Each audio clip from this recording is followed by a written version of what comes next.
Today we're showing you a 2010 John Deere 3005 tractor. The four-wheel drive tractor has just under 500 hours on it.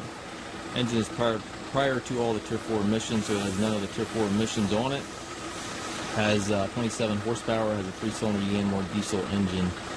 Tractor is very nice and clean, as you can see. Bucket's in nice shape, has a John Deere style quick patch for your bucket connection.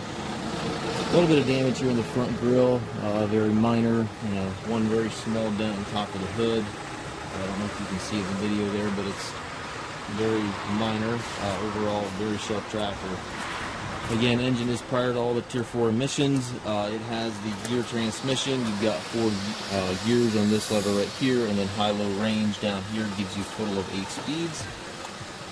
Got the rollover bar, has the 3-point hitch with top link, 540 PTO, drawbars here.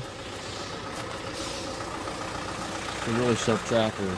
The 3005 is the newer version of the John Deere 790, which was a really popular model. The 3005 is basically the same tractor with a different decal. Very clean tractor, again, no Tier 4 emissions. We do take trades. We also offer low-rate financing for qualified customers. We also can arrange shipping anywhere here within the U.S. If you have any questions regarding this tractor or any of our other used machines, please contact us at maskedtractor.com.